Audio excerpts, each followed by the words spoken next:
Come with us to a land down under as we clock in with Men at Work's incredible debut album, Business as Usual. Stay with us. Welcome, friends, to the 3324 podcast, a music episode. How can you tell? Well, it's just me and Dean. Just the two of us. Just the two Don't you like this little intimate moments? We don't have Grover Washington introing us, though. Yeah, I think that's of Grover Washington Jr. It's like I think we've made the comment already that it's the music side of it is always easier to talk about. It's just you and me. You know, we like having those conversations, and I think 5 people talking about an album, it would probably tend to get a little tedious, I would think. And you know what? I don't want anybody's opinion on Jeff Lynne. No one's gonna give me their opinion on it. So people tend to be, I think, a little bit more, perhaps a little bit more passionate when it comes to music. I think. So yeah. So I think movies are easy to talk about in a group because there's a certain baseline level. And the music episodes we do are really particular. Even though they're universal, these are universal albums and things that are much beloved, but the experiences are usually particular to us. And that's why. That's right. Yeah. And that was the original nucleus for joining. So if this is your first episode, there's a lot to check out of music, movies, little shorter tidbits, top 5s. There's a whole treasure trove of material that you can go back and check out. And we thank you for joining us. If this is your first time checking us out, welcome aboard to the 3324 podcast, where we talk about the music and movies that shaped our lives. And like I said, these are usually universal themes that we touch upon, but particular to us. And there's probably particular stories about the things we talk about to other people too, right? We always know that. Sure. It means something. Everybody connects to music and film in a different way, but it's universally connectable. The hope is that I think there's a relatability to what we talk about. So I think people will respond to it. And we're relatable people. Yeah, well. We're not related, but we're relatable people. Indeed. And we have... Although you go far enough back into the timeline, we are related. We're all related. Okay. If you go all the way back, but we're not. This is not a paleontology class or a podcast, and so we're gonna leave that to the scientists, and we're gonna talk today. We're talking about Men at Work. Yes. And I sprung this on Eric because usually we've got some things planned out, and we've got we've got the ability now when we have a lot of episodes pre-recorded, we kind of have the ability to kind of freestyle. We don't have to really be as rigid. We can kind of come up with stuff. So last week I said, hey, Men at Work, business as usual. And he's like, yeah. Yeah, it took a minute. Yeah, it's like, yeah. It did take a minute. And we'll get into it, of course, as to why I probably took a minute. But let's get into the stats. And let's do that part. Let's get the it's not even technical information, but let's get the statistical information out of the way. Interesting first stat. Usually we talk about when things were released. This was released in the U.S. in April of 1982, but it was released in Australia because it's an Australian band. Was actually released 6 months earlier in November of 1981. So there's a little bit of a story there, but for our purposes, for us, it came to our shores in April of 1982. There were 3 singles released. Who Can It Be Now went to number 1. Down Under was certainly not Down Under. It was number 1. Be Good Johnny did not chart on the top 200 chart, but it was on a pop track or some sub chart, but it didn't chart on the main chart. Produced by Peter McIan, hit number 1 on Billboard for an unprecedented 15 weeks. 15 weeks. That's 1 week shy of 4 months that this Australian band virtually came out of nowhere and grabbed the American audiences in a really quirky and interesting way. And it went 6 times platinum, so it's in excess of 6 million copies.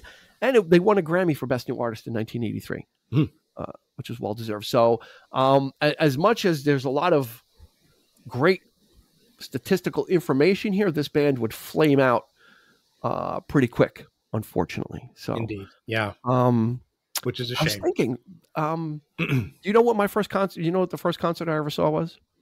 What's that? Fleetwood Mac, right?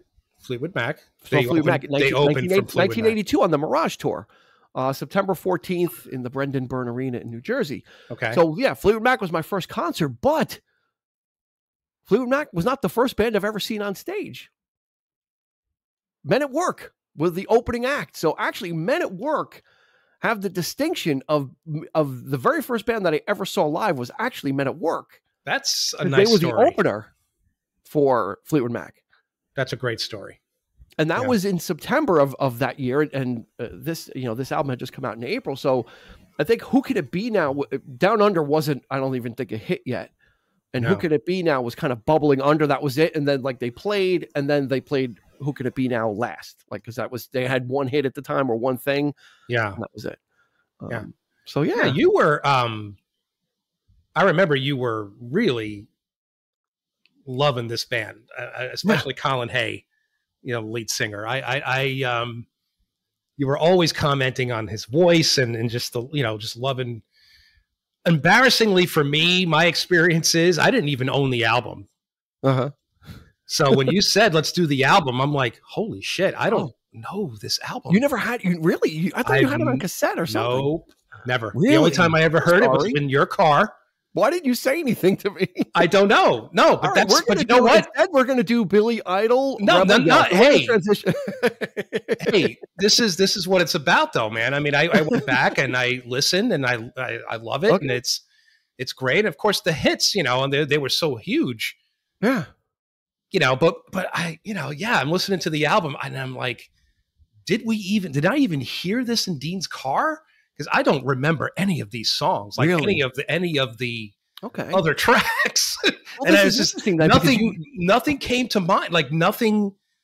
And I usually have a pretty good recollection, with that kind of stuff. And it just. Well, you remember Be Good Johnny, right? Oh, of course. Yeah. Okay. Yeah, so the three singles, sure. Sure. Okay. And of course, our friend Johnny always got he was the butt of the joke on that one. Because. Be good. Now, so before we went on, you had said to me, "Oh, this is going to be very interesting." So what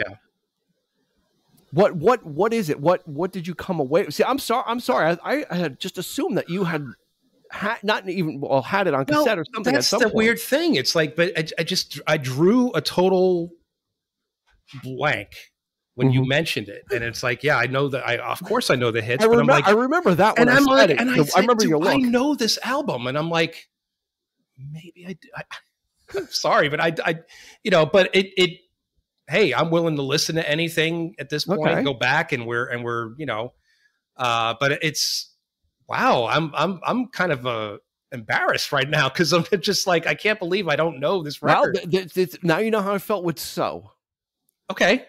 That's fair. How you're feeling right now is how I felt when we did the Peter Gabriel episode. I was embarrassed that I knew Red Rain, and I knew Sledgehammer, and I knew Don't Give Up, but that was it. And you know what? I don't think it. And these are there's going to be I'm sure there's probably plenty more out there that hopefully that this will happen again, and because I love the experience of listening to something that I'm not familiar with.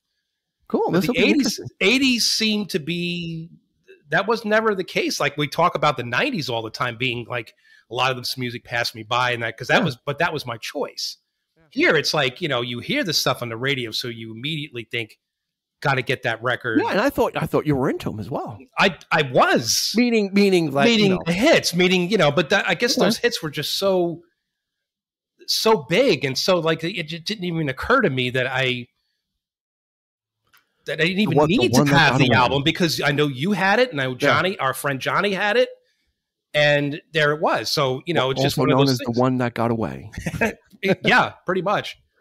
And I think the most interesting aspect, and what I take away from it, is the fact of how self-aware they were about where they came from. The Down Under was just such a tongue-in-cheek, almost a parody on Australia, and I find that so funny because there were so many Australian bands of the 80s.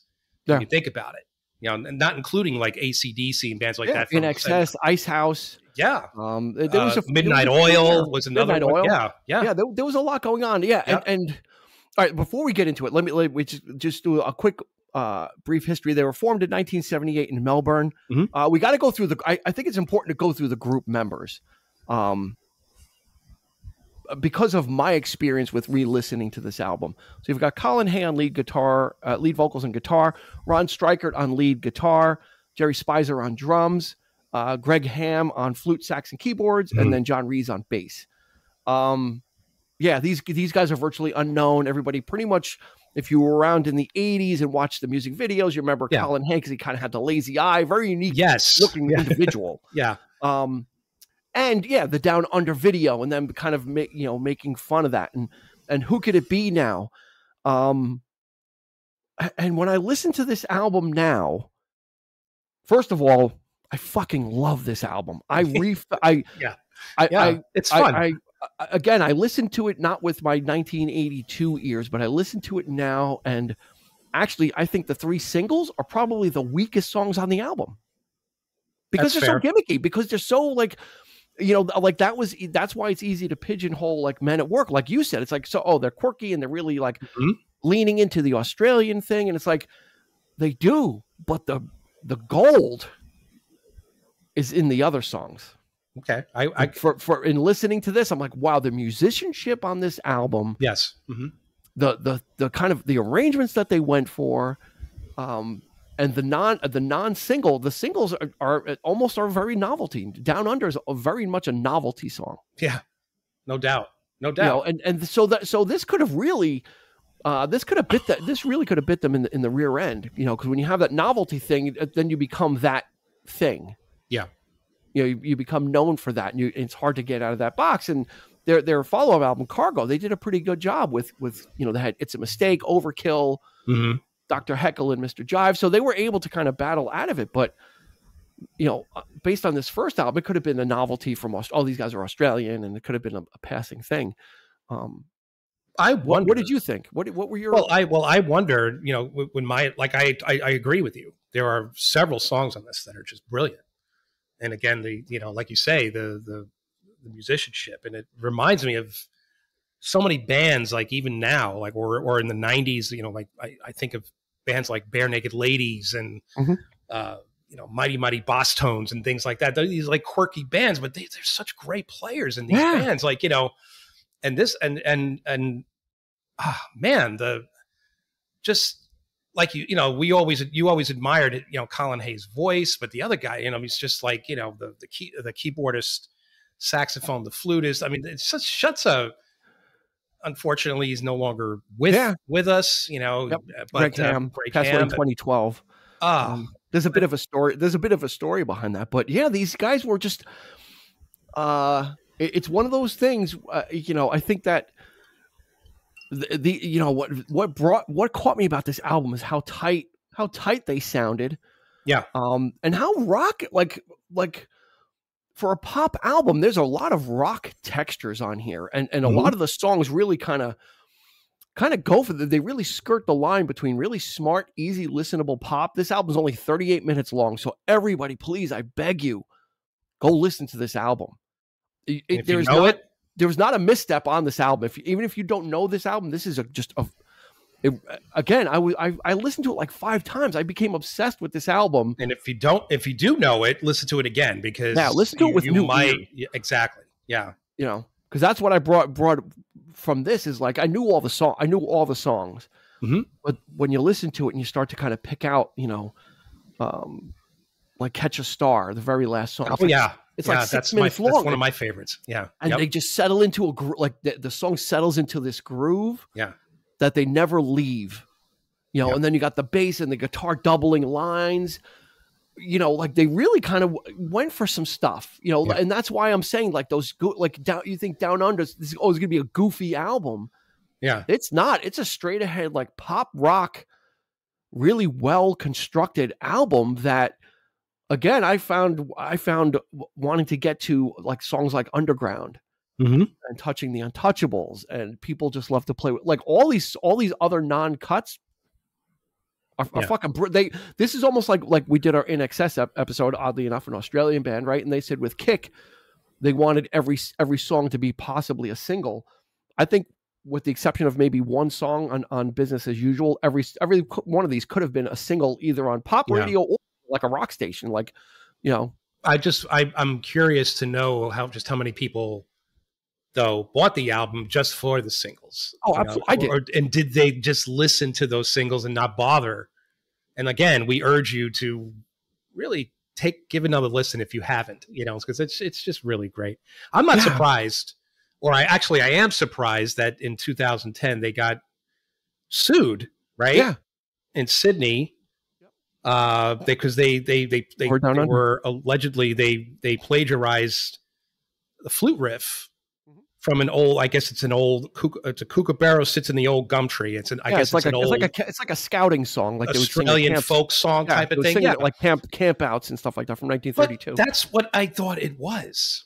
So I'm actually quite surprised that they, you know, I guess they said, well, we wrote this, and I thought it was based on an old folk tune. They used that riff, and then maybe they got permission to do it. But meaning the fact that it's kind of a tongue in cheek song, kind of almost making fun or poking fun of Australia, and you know. Do you know how that came to light? Do you know how they discovered this? Because what you just said, it was 2010. Yeah. So that's almost 30 years after the song was released. So for 30 years, no one in Australia had ever picked up on this until there was an Australian quiz show, and they played the riff. Oh, you know, and it's like one of those. And they said to like the panel, it's like celebrities or whatever, like, what is this?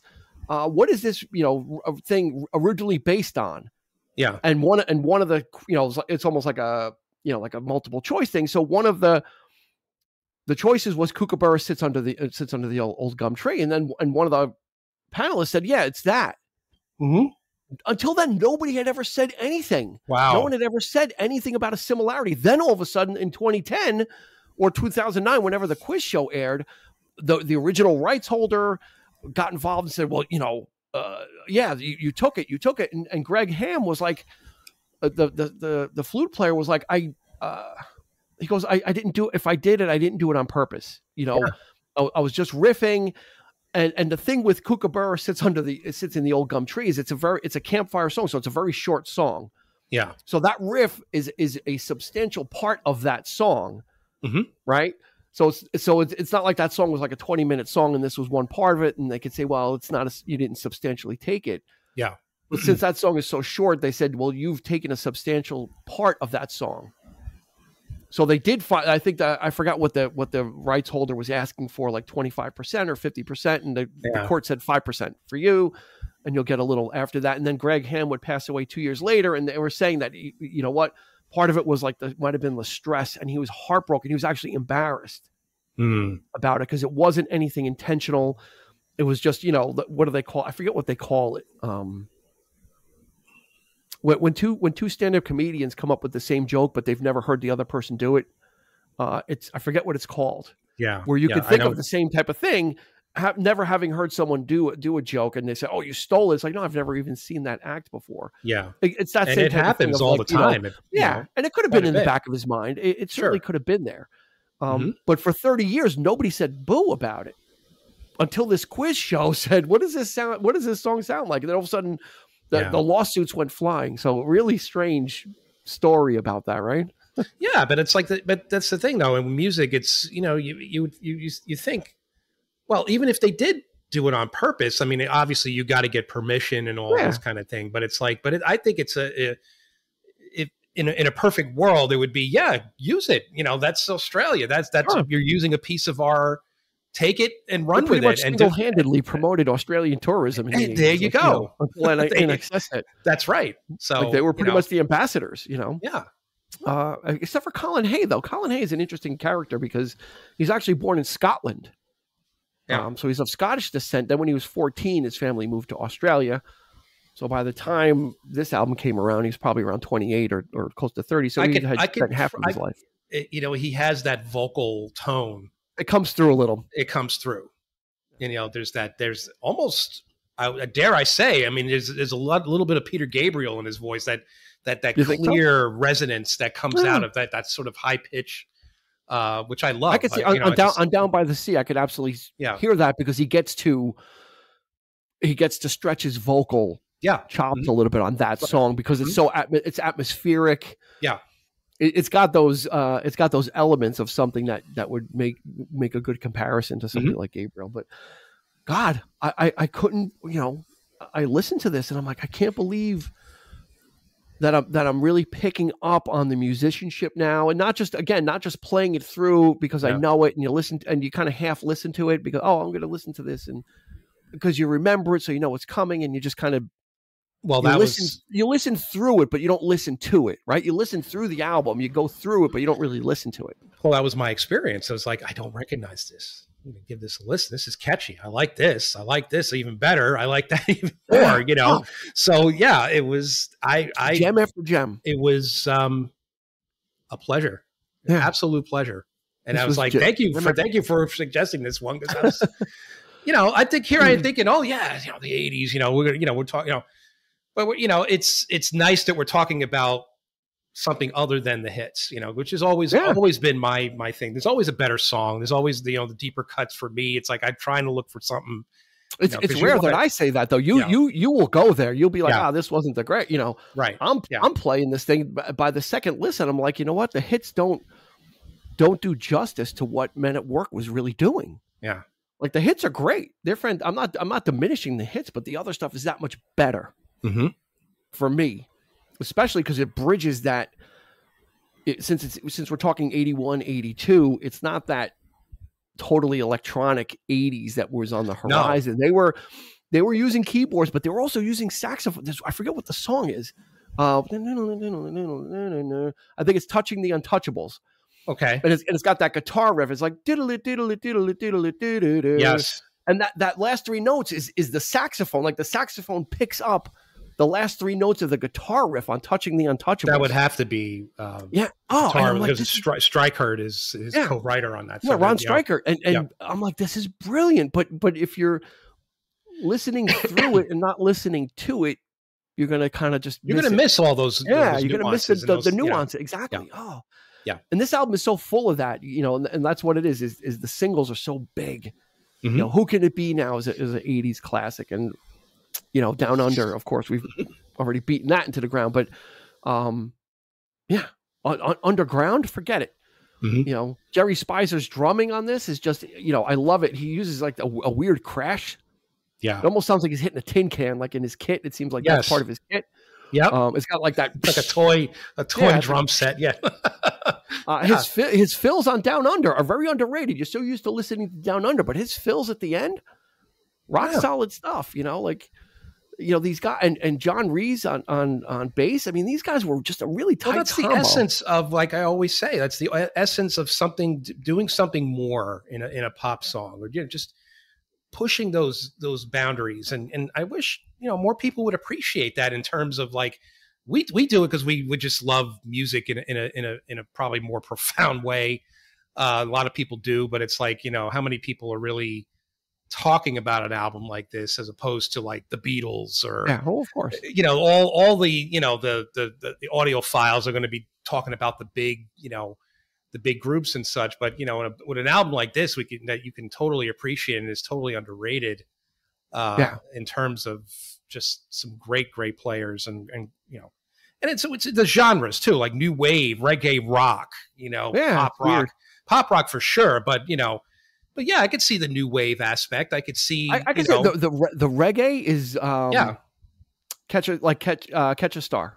Has that reggae. The original version of Down Under, which they recorded in 1980, was actually more of a reggae influenced song. It didn't resemble what the current version is. It didn't have it didn't have that riff in the beginning, the Kookaburra riff, and it was very much a reggae song, almost more Police, like like how Police were doing that kind of reggae stuff in the late 70s, like that. I could like that type of thing. Yeah, I could probably see that. Yeah. I would love, I know there's a re-release, I guess, with bonus tracks. I mean, yeah. it's just what a pleasure. Nice surprise for me. I mean, like I said, and like I said, I love being able to rediscover something and get something new out of it. So for me, it actually caught me off guard that I'm like, wow, I got to listen to this again.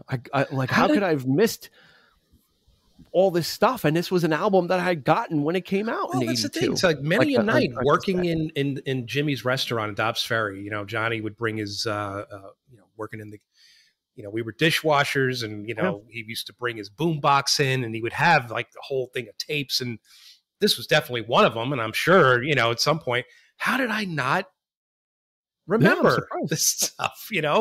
I'm sorry to spring that trap on you. Kind of, I do remember the look on your face. I'm like, well, what did I say? what did I do? I'm sorry. I didn't know. Yeah, it took me off. It just completely took me off guard. And I mean, I'm not surprised that you picked, because you did love this record back in the day. At least the songs, like every time, But this is probably one of those cases for me. It was like definitely one of those cases of setting up my boombox in the kitchen, pressing the pause button, waiting for the song to come on the radio so I could record it, and making my own mixtape. If we're talking 82, though, you were knee deep in Abacab. I was deep. Well, that was getting heavily into prog, and so you were definitely kind of You were swimming in different waters, admittedly, right? Admittedly so. You were really kind of getting. I was veering towards this kind of stuff, this more quirky. Well, this is kind of like the quirky pop that that I'm known for. Like you always love pop music is your forte. That is your But what I always loved about your taste in pop, it's not just the mainstream pop hits of the day, it was more the experimental pop, and one thing led to another. So for me, that's great, because it is a form of prog. It is a form of, because like I said, they're always trying something new and different. Bands like the Police were always great for me in that aspect. And, even the Clash, they're supposed to be punk, always doing something, vastly different than just playing three chords. There's always a little bit of reggae, expanding the horizons and the ideas. Yeah. Yep. Absolutely. Yeah. And with Men at Work here's what, this is kind of what bothers me, right? Is so they became a worldwide sensation with this album. They played at Live Aid. I mean, it became like Men at Work was like the rising stars. Yeah. And they released Cargo, which was a fantastic album. I think it hit number 2 or number 3. Didn't go to number 1, but again, these guys were made for. Remember that video for "It's a Mistake"? Yeah. When they're like pretending to be army men, like they were tailor made for MTV, because they kind of played on their, they played on the Australian thing, but they were also quirky and they were fun to watch. Well, they had the look too. Yeah, they all had that look, the perfect, just a quirky band, just the right look. Yeah. They all like, some of them were like really thin, and they had the, like as you say, Colin Hay had that interesting feature with his eye. So it was just kind of like that became sort of a gimmick in itself, Yeah, and it's like, this is interesting to watch. Yeah. So in 1984, Jerry Spicer, the drummer, and John Reeser let go. They don't leave; they're let go, which to me means fired. Like Colin Hay says, "We don't need your services anymore." Okay. So then they go to work on their third album, which was called Two Hearts. Before the sessions end for that album, Ron Streicher leaves in 1985 because he was concerned about letting the rhythm section go. He didn't feel like this was, something was missing, So he left in 1985, and what I think this is my opinion, is that, I think Colin Hay started to really reach in there and try and become like the one-man band and really kind of assert control over it. And I don't think Men at Work needed that. I don't think that's what Men at Work needed. No, definitely not. What I was thinking when I was driving and listening to it, I was trying to think of a comparison. The closest I could come to was Men at Work should have functioned like a Tom Petty and the Heartbreakers for Colin Hay. Like he could have taken over, and been the, you know, asserted control, but have the respect or to you know, keep the band, Mhm. you know, and keep Men at Work as a viable concern, viable music concern. Yeah. This is my opinion. I think that this is what happened. Is he kind of went for, you know, and was making changes, but you didn't need to fix anything. They weren't liabilities. You know, that rhythm section was great. John Reese, where did this guy come from? He's a really good bass player. Yeah. Yeah. You know, and together the five of them made a really nice combo, a really nice tight outfit. Mm-hmm. You know, that they got the job done, you know, and yeah, they would, you know, it's Colin Hay wrote most of the stuff on here, but Ron Stryker, his stuff is no slouch. The stuff that he wrote, Greg Ham wrote Helpless Automaton, which is kind of the quirkiest, most electronic song. Yeah. But you know, it's not like they were all trying to fight for stuff. Yeah, Colin Hay was the main guy. But the other guys, you know, contributions were good. Yeah. You know, but I don't know. I can't find anything out about this. Like, there's nothing on their Wikipedia about like the demise of it. It's just kind of, they were told their services were no longer needed. And then Ron, you know, by the next album, Ron Stryker's like, I'm leaving because, you know, I'm not comfortable with this. So something happened there. There was some type of dynamic that changed, or, you know, and who's the last man standing? Well, Colin Hay's the only guy left in the band. So you kind of have to think, well, who was it then? Yeah. That was making these changes. Sounds like Colin Hay was trying to become Sting. Yeah, you know. Yeah, like and maybe that was too much too soon, right? Mm-hmm. And because he after that Men at Work was done, and he started on a solo career, which went, for all intents and purposes, nothing against Colin Hay, went nowhere. Yeah, he put out his first solo album, had that song "Hold Me," When You're Lonely, and then after that it was just nothings, just really a string of nothings. So you know, I think he probably reached for the brass ring a little too early. You know, I think Men at Work could have been a project that he cultivated, and even maybe did solo work as a side thing. But he seemed to. This is me again. This is all speculation. It seems to me that he seemed to have felt that he didn't need the rest of the band. That Men at Work didn't define what was like. You know, that they weren't defining what it was that he was. That seems to be. And the I case. beg to differ on this album. You know. No, I totally agree. And that, you know, it speaks to many contributions that, you know, even though you're not a principal songwriter, you know, you still can't discount your ability. Yeah, your guitar playing. If I were, you know, all I could do is sing or play guitar, you know, maybe strum a few chords on a guitar, I need a band. I need a solid band behind me. I need something that I can, you know, work off of and be inspired by. And that's, you know, that seems to be what I'm into, is the collaborative spirit of a band. You know, it's a shame that there's a lot of bands out there that are just, that have that kind of dynamic, you know, that this, you know, the front man becomes like too good for, you know, he doesn't seem like that person. Like if you see interviews, he seems very humble, but again, you know, behind the scenes, we don't know. And you know, who knows? I think Greg Ham hung around. Maybe no. Who knows? Maybe they were the assholes. Maybe they were the ones that were like, "We don't need you." You know? Yeah, who knows? Or just maybe that way. You know, that kind of a thing, an attitude. Sometimes I don't know if substance abuse becomes an issue, or you know, Colin Hay seems like the Ethan Hunt in this thing of Mission Impossible. Is we had a mole hunt, and you're the only one alive. Yeah, the mole is deep. Interesting point. Right? So, I mean, he's the only guy left in the band. So you'd have to say, well, yeah, you know, it had to have been him. And again, that's just my speculation, but, and it's a travesty because this album is so damn good for a debut. You know, it's almost criminally too good now. Like I'm going hard on this though. I'm going hard on the love for this album because it hit me. It hit me like a ton of bricks. Listen, I took it for granted. I'm like, yeah, we're going to do Men at Work. Great debut album, you know, great historical significance, Australian, Yeah. First Australian band to have a #1 album and a #1 single in the United States. So there's a lot of records that these guys were breaking.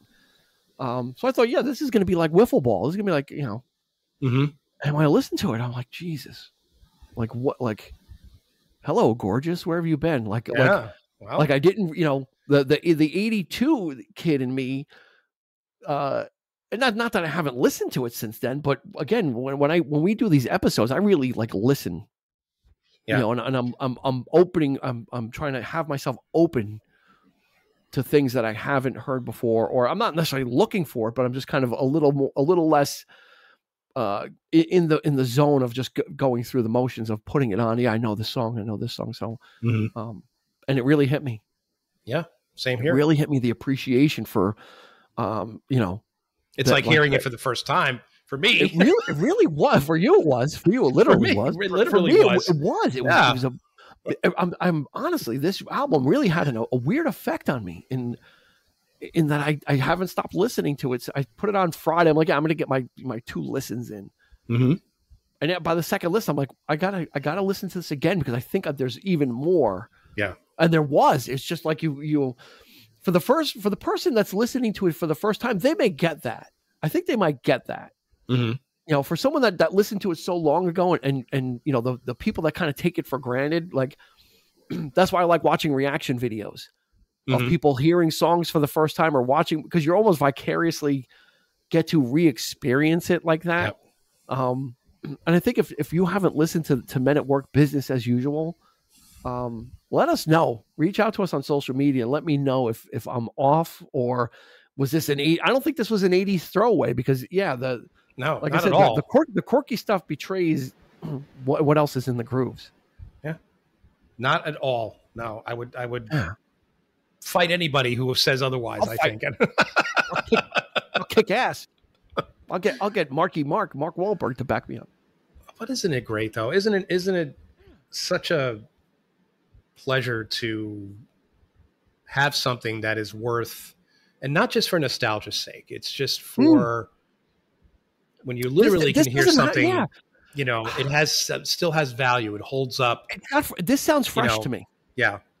Like it doesn't, like when I listen to it, I'm like, this could battle with some pop rock of today. Like it's there, it doesn't, it's not like Spandau Ballet, like True, or like those songs that are so like entrenched in the 80s. Yeah, this album, orchestral maneuvers in the dark, this doesn't have that kind of pedigree. It's more akin to maybe like Huey Lewis and New Sports, right? That was an 80s album that kind of was in the 80s, but could have existed in other times as well. I think this one more so. I think this one really kind of can transcend some time. It's not a lot of, there's not a lot of dated stuff. Just maybe the Helpless Automaton song is certainly the quirky. We need to have songs about the future and computer. Like that was the thing in early 80s, right? It's like we need to have a song about a computer, or we need to have a song about technology. Which I don't really hear anybody doing today, as far as, especially with all this AI. They're promoting the technology. They're saying, why do we have so much technology? That's right. Well, careful what you wish for. or Kip Dynamite singing about it. It's prophetic, is what it is. Yeah, very, very much so. The interesting thing about this album is, this was, we said in November, it was released in Australia by the CBS or Columbia arm in Australia, and it went to #1. So, CBS or Columbia Australia said to, the parent company, hey, can we get this released worldwide? United States market, it hit the #1. They're like, no, we'll pass. We're good. They had to. It was rejected twice. Wow. By CBS parent company but the third time they said, okay, we'll do it. 6 million copies later. Wow. Rejected twice by CBS, International or whatever they are, by the Australia. This was like the #1. This was like a big deal in Australia, but and with the same singles with Down Under and Who Can It Be Now? So crazy. Really, really strange.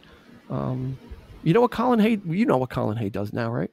I do not. What does he do now? He's part of Ringo's All Stars. Okay. He tours with Ringo.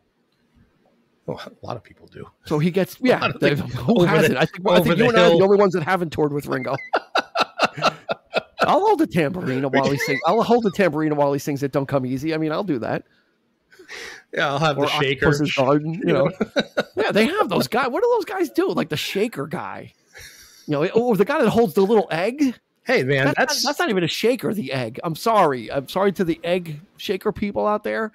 Hey, I've played it the egg once or twice. Put me on stage, I'll shake the egg. It's not as easy as you think. It's easy. It's a fucking egg. It's an egg with pebbles in it. I'll shake it. So yeah, he tours with Ringo. I think yeah, it's a rotating thing, but now it's usually like him, Greg Raleigh from Journey. Mm-hmm. What's his face? Steve Lukather from Toto. So they have a nice, and then I should really go see Ringo. I think you saw him, right? Didn't you see the All Stars at one point? You never saw Ringo? I did not. Andy did. Our friend Andy did. Friend Andy Cremines? Yeah, I think I should see them before it's too late. We saw Paul.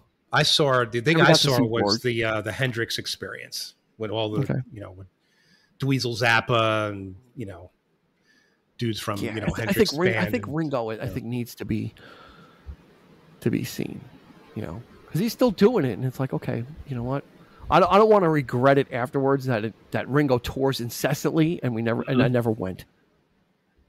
That would be just dumb of me. So, Colin Hay is kind of doing that. He did kind of drag back the Men at Work name with Greg Ham a little bit, but then everybody else was there was never a real reunion per se. Yeah. Now, I mean, and then when he died, there was he hired a whole bunch of new musicians, which obviously probably didn't go anywhere. Yeah, and then under the banner. Because he couldn't get that solo career, And then, in a sad footnote,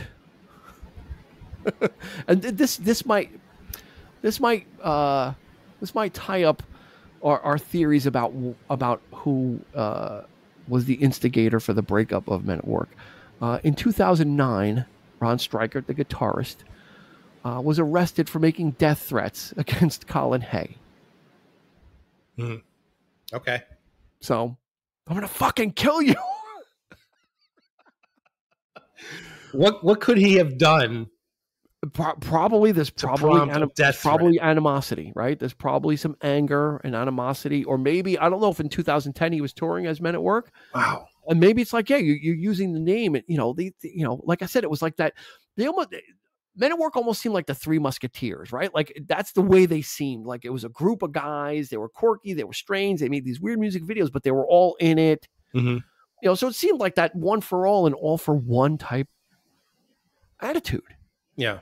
Even though they weren't brand names and these guys weren't big names, but you knew back in the 80s, you knew Men at Work. Those videos were always on MTV. Yeah. They were like a staple. So it's kind of, I could see where the band members perhaps would maybe just to play devil's advocate here a little bit, perhaps maybe Colin Hayes saw something in the band that perhaps maybe they were just sitting back on some laurels there. Maybe we're coasting on the hits. We like this quirky thing. Maybe he saw that there was more value in some of the deeper cuts on the album, and I think we should perhaps pursue a more. So here's my question. Here's my question to that. Then how'd that work out? Well. How'd that work out for Colin Hay? Yeah, I'm just saying. It's like, but as we're commenting on how brilliant the album is, maybe he saw that himself and said, I don't want to just do songs like Down Under. Let's do this. And they're like, no, we want to do this. Kind of thing. It's possible. Who knows? Can't find anything about it. Yeah. So it's either a well kept secret or a series of events. Maybe it just was a series of events. But if you're telling your bass player and your drummer that your services are no longer needed, that's not them leaving. That's not them saying, "Oh, I'm quitting. I've had enough of the road." So I don't know. It's strange. It always baffled me anyway when a band, especially when a band has the the credit of being like co-founder. Right. And then somebody has the right to turn around and say, you're out of the band. That's exactly what happened is because Colin Hay and Ron Streicher were a duo before Men at Work. Yeah. And then they got Greg Ham in as the third guy to form Men at Work, and then Reeves and Spicer were the last two in. But yeah, Ron Stryker, and maybe that's the thing. Ron Stryker probably has much of a claim as anybody. He's the guitar player. Mm-hmm. There's great guitar work on this album. Yeah, like again, it's not just like these guys are kind of in the background. This instrumentation, the saxophone stuff, it's tight. All this stuff is front and center. It's tight, and when you can listen to something that when the whole band shines, that's what this album is. It's like a showcase mix, for the album, as it were. For the They stand out, and that mix is just right, and you hear every aspect, everything everybody's doing. Yeah, and Colin Hay's a part of that. Like his voice is a part of that whole audio picture that you're getting, but it's also the band members. Like I said, like on songs like Underground, it's got some sax in the beginning, but then there's sax that kind of weaves in and out through the song. Yeah. So there's a lot of brilliant stuff. And like that song, People Just Love to Play with Words. You have like these like backing vocals that kind of come in and come in and out. It's just really brilliant stuff. And I can't think that wasn't a group effort, but again, obviously someone's got to be the leader. But you do, don't do him dirty like that. There's enough of the pie. Again, he could have continued Men at Work and then done solo stuff. Mm-hmm. But like I said, back then, a lot of people weren't thinking that way. Mm. It was kind of unheard of to do that. Like I said, Phil Collins had just done it right around that time. Face Value came out, and it was kind of unheard of that. Like Robert Plant never made a solo album while he was in Led Zeppelin. Mm-hmm. Paul McCartney never, or John Lennon never made, they did maybe one or two one-off solo things, but the notion of a solo song or a solo album was kind of an outlier back then. Now it's almost like, I've got my band. What's more, what's worse when you're in a band for so long that you're starting to feel creatively stifled, or, because things are not going, like in the case of George Harrison. Let's put, like he had to stockpile his stuff because it just wasn't getting played and it was getting rejected, and he had it, so you have that, or do you have somebody who's just right out the gate? In this case, or maybe, it was the 80s. The 80s was the era of excess too. It was like we're stars because we have a hit, and boom, you think you're gonna do. I think that's what happened with Sting. I mean, he became like a. But Sting was right. I mean, Sting was able to parlay that into a successful solo career, right? Yeah. Phil Collins kind of tread the line. He balanced on that thread as long as he could between Genesis and solo stuff. Sting just cut it off, and his stuff was different than the Police, and people still came for it. They still they went along on that. Sometimes people there is something to be said of people stepping away, having to fulfill those creative juices, as it were, but then coming back to the band inspired again, fresh. And he could have done that, and perhaps do something new or try a different approach. Yeah. And I'm sure Men at Work would have been waiting. Yeah, and that's what I equate these guys to. Like the Heartbreakers are essentially nameless and faceless, but they're like the stalwarts of Tom Petty. Like Tom Petty and the Heartbreakers would not be that band without those guys always in it. Right? There was only one main lineup change, when Howie Epstein came in, but for the most part, it was like that all for one for all attitude until they started to crumble later on. But they got a lot of mileage out of the Heartbreakers, and I, when I was listening to Men at Work, I was thinking of like, why couldn't this have been the same type of thing, where Colin Hay led Men at Work, but this was the band, like this was, it could be Colin Hay's Men at Work, or he could be the leader, but with 3 albums, it's a travesty. Whoops, sorry. Personally, I didn't even know they made a third album, to be honest. It was called Two Hearts. It had like one. I mean, I knew Cargo. Everybody knew Cargo. It had like one hit, if it was a hit. By then it was kind of I think they were trying to keep up with the times. Mm-hmm. Two Hearts had Everything I Need, and the Man with Two Hearts, but it didn't do anything. It didn't even it charted number 50. So Business as Usual hit number 1. Cargo was like number 2 or 3. Two Hearts, The Bloom was off the rose. They had lost something had gotten lost somewhere. Yeah. You know? But back to Business as Usual. It's just success came too quick, perhaps. Maybe I don't know. Did they reach their peak right out the gate? You know what? That's happened. If so, I'm glad we have this. I'm glad we have this exquisite album. Mm-hmm. And I can't advocate enough. Like, you guys got to go on Spotify and listen to this thing. You know, and I might be overblowing. I'm like, what the hell is going on here? But I don't know. Something hit me about the re-listen to this, which sometimes it happens when we've reconvened, and I said, oh wow, I didn't hear this, but for some reason this one really hit me hard. I'm like, wow, these guys really didn't get the notoriety as a band that they should have. Mm-hmm. You know, and it was because of these quirky novelty, because of Down Under, this novelty song. That's not what this album isn't full of like Down Under style knockoff songs, you know. No. Those are and Who Could It Be Now are kind of the outliers. Those are like the quirky songs, but there's a solid pop rock album underneath there that I really dig listening to. I'm probably gonna listen to it again. Like even after the episode, I'm like, wow, this, you know. Well, hopefully people will too. So and your comments are well, you know, it's we'd definitely like a to hear Homer from episode. This is a Homer episode. We don't have too many of them where we just kind of we haven't gushed in a while. I haven't gushed in a while. But this is one of them, and hopefully everybody will feel the same. Mm-hmm. This is kind of a lost. You know what it is? Kind of a lost treasure for me, because I have it on vinyl. Obviously, I'm holding it up here. If you're watching us on YouTube, I'm holding. I have it on vinyl. I bought it, and then I just pulled it out and listened to it. I'm like, you know, I listened to it on Spotify. You bought it because it was that album from the '80s that it had that. I bought it for the sentimental value of like I need to have this in my collection. Yeah, I need to have it. Without giving it the deep dive, you just buy it. Yeah, you know, it's like you kind of buy it and you put it on the shelf, like buy Men at Work and put it on the shelf because I want it. I want it in my collection. But now I'm glad I have it in my collection, which is different. Mm-hmm.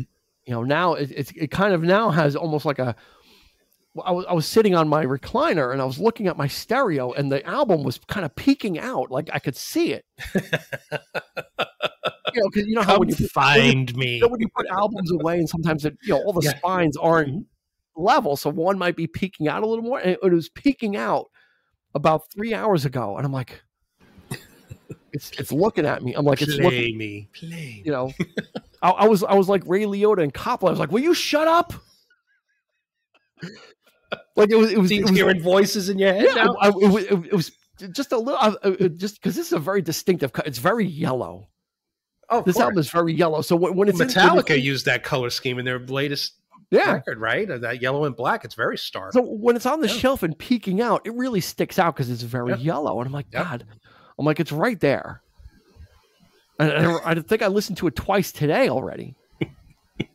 I'm like, I pulled it. I got to put the vinyl on. I was I had to. What is that? Big Bad, in a Big Bang Theory with Spock. There's the Mego Spock doll, and Leonard Nimoy actually voiced the doll, and he's like talking to. It's like it's not logical. It was Colin A. Peeking out like Yeah, it was definitely like sticking out for a reason. I'm like, I gotta pull it out. So I pulled it out and gave it another listen and. You know what? I don't mind it. It's not that I ever minded it, but again, I've got a new appreciation for it. So for me, this was a valuable episode. If I were to be selfish, this was a valuable episode for me because I really got to reappreciate. Well, so did I. Yeah, and I sprung it on Eric and didn't know. He didn't say anything. He's a trooper. He didn't say anything to me. Oh. He's like, I'll listen to anything, man. We'll talk about anything. Okay. I mean, next week, Jim Stafford's greatest hits: Spiders and Snakes to My Girl Bill. Oh goodness! Was it friggin' Convoy? Right? What's C.W. McCall? W. McCall. That's right. C.W. McCall.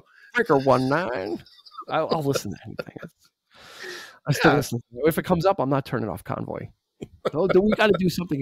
You know what? We have to do I don't know if we could do a top 5 novelty songs, but we need to do something about novel. Like the 70s was like the era of like the novelty song. Oh yes. I mean, even the 50s and 60s, but when we were growing up in the 70s, it was still those novelty songs. Yeah. Like Disco Duck and those strange songs that would become a hit. I always wondered why that was not on the Saturday Night Fever soundtrack. Disco Duck. It's in the movie. It's a rated R film. I think that would have seemed out of place. Well, because there's like serious music. We did the episode on it, but it's serious just disco. Like on Saturday Night Fever soundtrack, there's serious disco. Like it's real, like right. It's like serious music. It's like I think Disco Duck would throw off the groove if you're listening to that soundtrack. You're really getting into like the Boogie Shoes. I think kind of almost comes to the line of it's a great song, of course, but I mean, come on. Listen, KC can do no wrong in my book. Hey, I'm up for an episode. We could do a KC and the Sunshine Band. That would be a retrospective episode. Yeah, ending with "Give It Up." There you go. There it is. his last big hit. So, I think that's going to do it. This was just a pleasure. Yeah, it really was. This really did have an effect on me in a weird way. Mm-hmm. So I couldn't wait to do the episode. The more I was listening to it, I'm like, wow, this is like, I was like chomping at the bit because I really wanted to like talk about it. And again, 38 minutes. It clocks in 38 minutes, and 6 minutes of that is easy one listen. song. So the rest of the album is like 32 minutes. Very easy listen. You get in and get out, and that's the great thing about good pop music is you don't realize it. Right. And that's why they were called pop songs back in the day were called 2-minute miracles, because you were able to get in and get out and leave the listener with something memorable. And that's probably why I love pop music so much, is because it does what it needs to do in a small wrapper economically, which isn't always easy to do. But and Men at Work, Business as Usual does it, but there's a lot of rock elements there. Yeah. So so there's a little bit of a harder edge on it, which I appreciated to this, and that I think that's why it separates it from the rest of the '80s stuff, because it wasn't the glossy, really poppy pop like Take on Me and that kind of stuff. It was a little bit before that, so it had its roots a little bit probably closer to some rock stuff. Yeah, with pop/rock. So just the right amount of polish to it, but yeah. But yeah, you do get not overproduced. Those very analog instruments. Which yes. I always produced more like a rock album than a pop album. Oh, come on! Oh, I always anything with flutes, horns, anything like that, man. I'm down. Flutes and horns. Well, we did the Chicago episode already. We did. So we got the flutes and horns covered. We did. Yeah, we did. So unless we do Anchorman, because that has jazz flute in it. Ron Burgundy plays the flute. Hey, little Jethro Tull. I don't know if I could do a Tull episode. I'm not sure. Aqualung is a classic. Aqualung and Teacher. I mean, they have a handful of good songs, but that's a little too. That might be a little too esoteric for our audience as well. Tull songs from the wood. Yeah. And they won, oddly enough, the Grammy for Best Heavy Metal Album. So go figure. Okay. They beat Metallica. They beat Metallica. The first year there was a Grammy award for a heavy metal album. Never pegged them as a heavy metal group, but Death Row Tull beat Metallica. Okay. Yeah, the Grammys didn't know what they were doing. No, they never do. And I think the year that Metallica won, I think they thanked Jethro Tull for not putting out an album that year. I'm serious. Yeah. I think they tongue-in-cheekily said, well, our thanks to Jethro Tull for not putting out an album, so we didn't have to go against them, because they were, like really, really kind of sticking it to the Grammys that you guys don't know. Like, that's not metal. They're not even close to metal. No. They're not even like, they're not even in the how the saying, like, right church, wrong pew. Yeah. They're not even the same religion. Forget about the church and pew. You're not even like close to that. That's right. Anyway, yeah, that's I think we have a quick hit about that anyway, if you want to see more. So definitely check out Men at Work, 1982 for United States. 3 great hit singles, but the album's better. The good stuff is underneath. Yeah, it really is. And I rarely say that. Eric likes the deep cuts, but this one is just a as Jafar would say, a diamond in the rough. There had to be an impression somewhere. Had to get it in. I can't. There's no Men at Work impression, so I had to bring something from the outside in. But definitely go check it out. Hit us up on social media. Let me know if I'm absolutely out of my gourd and I need to shut up about Men at Work, or I might be onto something. And if you're on YouTube, if you're with us this long, go ahead and hit the like button, hit the subscribe button too. That would be great. And this way you get notifications when new episodes come out. So for Eric, this has been Dean, and we will see you. I get it mixed up now, dude. I'm like losing my mind. I'm so, you know what? We've done so many movie episodes recently that I'm like Be Kind Rewind, asking you to, We'll see you on the flip side. You said it.